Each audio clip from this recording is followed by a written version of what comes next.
What is good, everybody? Back at it again with another video. And I know you're probably thinking two things right now. One, why did your channel name change? And also, I thought you'd be more consistent with your uploading. So the first one being, guy from work, Will, started calling me JL, nickname caught on, and then came up with a new name for my channel, JL with the jump. I think it's a really good one, and Johnny Manziel also sued me. So I think this one's going to stick for a long time. And then number two being, my video last time was way too long, and it didn't do that well. And as football is getting closer to the season, I'm gotten more busy with that, with workouts, and then I've also been working. Um, but when I get, my video did pretty bad, like views-wise. And when I get a video where there's not many people watching it, I'm just not gonna, do a video when I know there's not really anyone who's gonna watch it. But for the people that do watch me all the time, thank you very much. Thank you for the support. And then Matt, a guy, for my work, he has a in-person league draft tonight. Wanted to know some sleepers, so I'll do that video for him tonight, or today. And I guess I know this looks like a school presentation, and I'm about to go in present mode, but I think once we're in present mode, it'll look fine. I don't really know how to edit. I'd like to learn. Tried in the past, and sometimes my videos have been like deleted, corrupted, or whatever. And then what is it? I don't want to pay for editing, so yeah. But Fantasy Football Sleepers by JL with the jump. First one here, Javonte Williams, drafted second round pick, 35 overall, third overall in the second, by the Denver Broncos.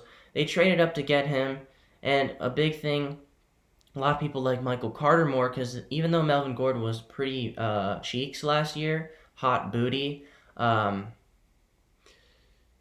Michael Carter, like people like that situation because there's no competition, I guess. You look at Tevin Coleman, maybe he could win that job, but also Michael Carter was drafted in the fourth round and fell to the Jets. Javonte Williams was drafted not only in the second round, but the Broncos traded up to get him. And Javonte Williams is a beast at the goal line. He had 19 rushing scores last season for North Carolina, and Melvin Gordon is on the final year of his deal. And little MLA citation lead-in right there. The Broncos have made no motion toward extending Gordon's contract. I like Javonte Williams' upside a lot. Maybe he won't start out doing much, but I think in a league where you have a deep bench, he'd be a great stash play. I think you could argue besides Najee Harris, he was the second best running back in college last year, or maybe if he even was behind Etienne as a pure rusher, he was probably second behind Najee and led the nation, I think, in forced or like missed tackles or some broken tackles, something like that. And I saw this TikTok too, where like this guy like posted his team like rating it, and he drafted Melvin Gordon in the 5th round, and that just like really bothered me. He also drafted Kareem Hunt in the 2nd round, and I commented something about like, why would you do that, Javonte Williams or whatever, and someone like responded back saying like, there's no competition in Denver, and my team like auto drafted like halfway through. Well, 5th round is not halfway through, and there definitely is competition because Melvin Gordon wasn't practicing with the team during OTAs, and Williams was getting all the first team reps. And like I said, Melvin Gordon was booty last season, and Javonte Williams sooner or later could be the number one guy in this backfield, and there's been a ton of reports saying that he has been. Number 2, James Robinson. So here's a picture of Travis Etienne, but I have this up because James Robinson, I think, with the current ADP of guys, McCaffrey would still go 1, Dalvin Cook 2, maybe Derrick Henry still 3, but I think James Robinson could have been the number 3 back this year, top 5 back being drafted wise. But they drafted Travis Etienne, and a lot of people were scared. And James Robinson is being drafted in the 90s right now, like in the mid-90s, sometimes in the hundreds, to compare to Etienne, who hasn't played a snap in the NFL, who's being drafted in the 60s. And the reason I have this Madden video pulled up is you see Travis Etienne listed as a wide receiver, and they have his short route running. So he gets 87, 67. That's not relevant. It's just saying he's listed as a wide receiver here, and they're asking him about his short route running. And they wanted to draft Kadarius Toney. Urban Meyer, Florida coach, talked about how he really wished he could have gotten Toney, and it was painful to see him go right before to the Giants. And so Travis Etienne, is it possible that they could be converting him into a receiver, trying to be like Kadarius Toney? I do think so. And then you look here, Pat McAfee show. Great show.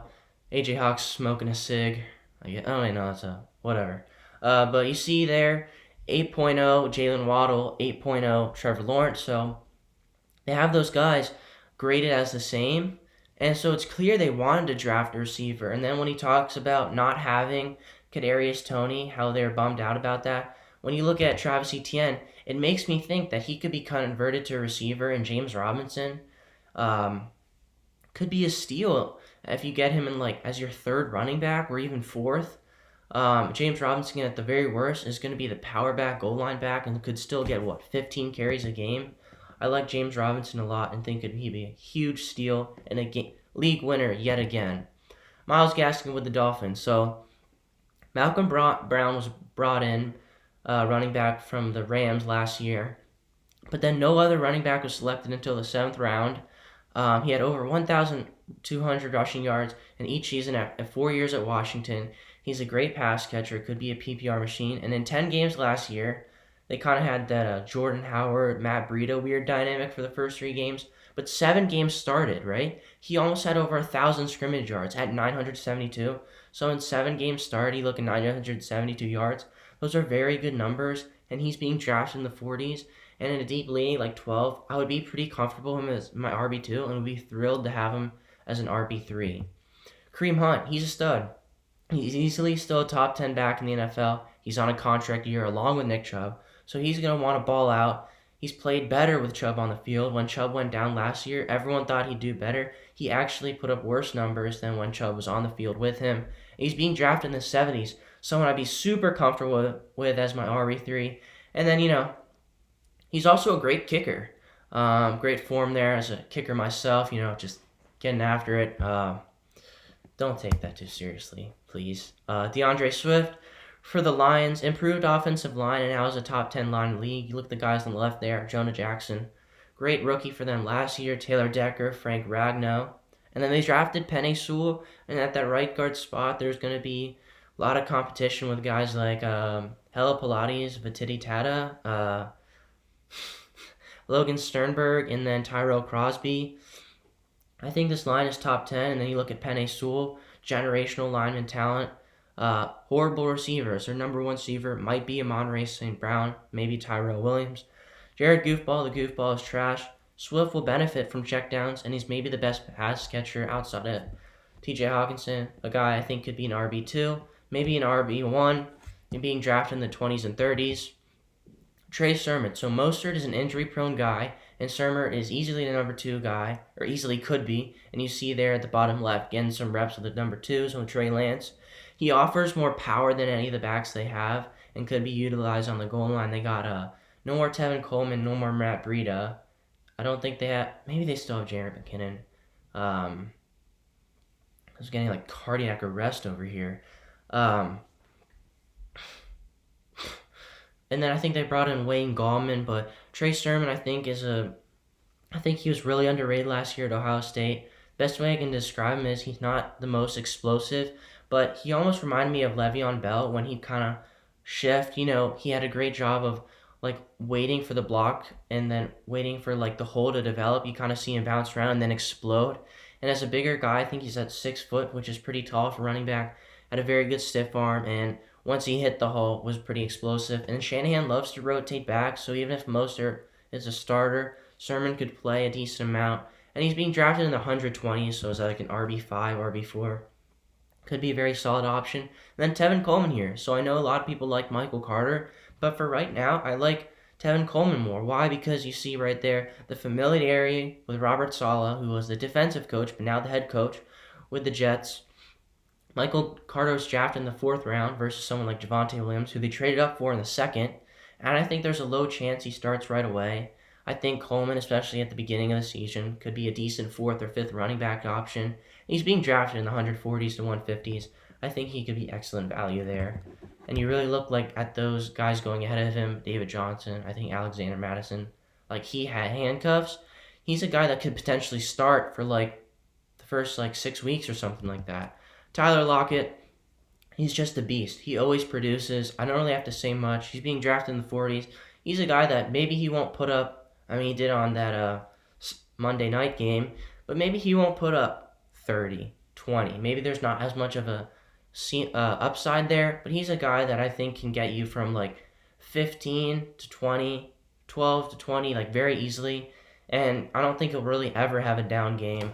I like him a lot. And then Justin Jefferson, no off season. And you think about this, as crazy as this sounds, that was the worst version we'll ever see of Justin Jefferson until he gets like older.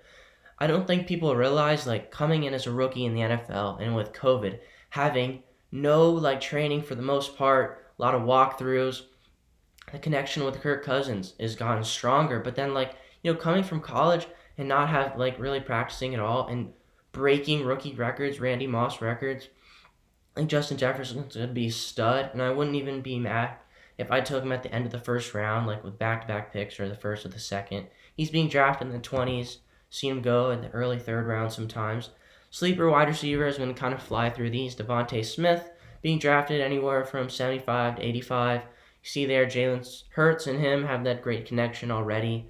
And the best receiver there is who? Jalen Reagor, Greg Ward.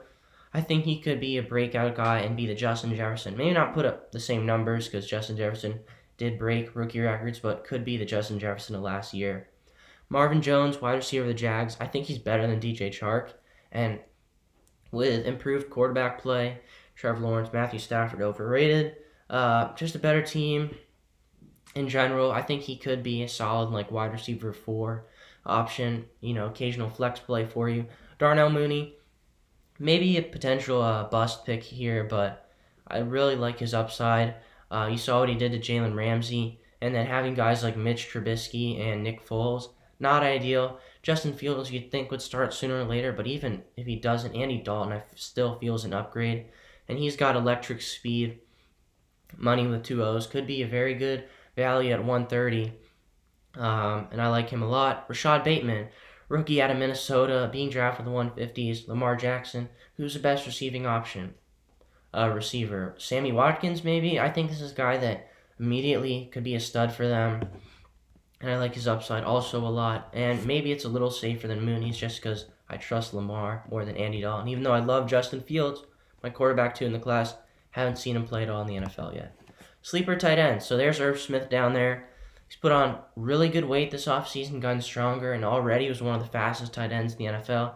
See him, I think he was moving up a minivan or a truck there. Gerald Everett, you probably remember him being like a waiver wire guy with the Rams. He's now with the Seahawks. Will Dissly is the tight end there, but I think he's going to start. And from 240 to 260s, he can be an absolute steal. And Russell Wilson has not really had a good tight end since Jimmy Graham for that one season.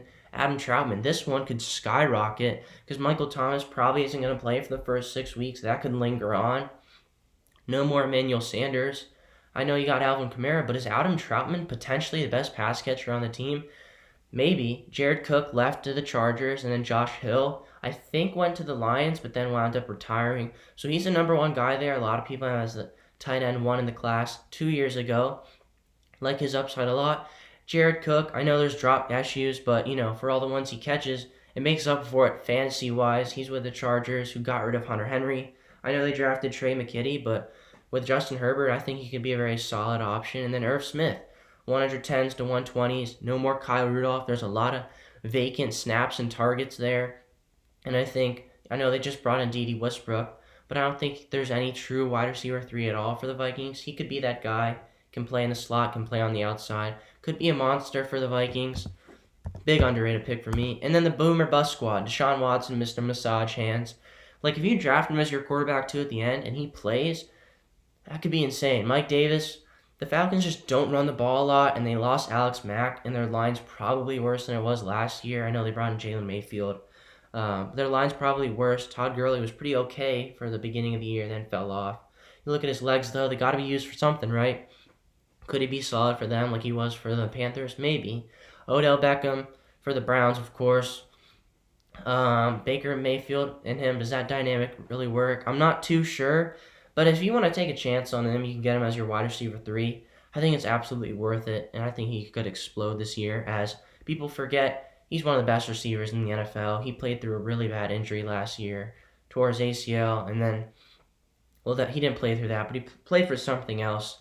But he's still a stud, and I think he could maybe show that he's a top 3 receiver in this NFL. Paris Campbell, speed demon for the Colts. Carson Wentz, a bum, but he's got to throw to someone. Could be Paris Campbell. Had a pretty good start to the year before he was hurt. Can't stay on the field, which is why he could be a sleeper.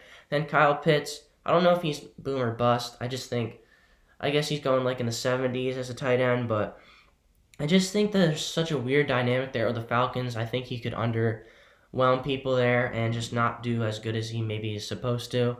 But for the future, is absolute monster and just a crazy talent at the tight end position. Um, but tell me, guys, what you think. I think I did a pretty good job with the sleepers, and then maybe as we get closer to the season, I'll do some mock drafts where I do a full draft. And then if you're picking early tonight, Matt, I like Dalvin Cook and McCaffrey at the top there, maybe Derrick Henry also, and then I like Nick Chubb, and then maybe Gibson as you get to that 12 spot. Good luck with your draft. Thank you guys for watching. Hope you have a good rest of your day. Peace.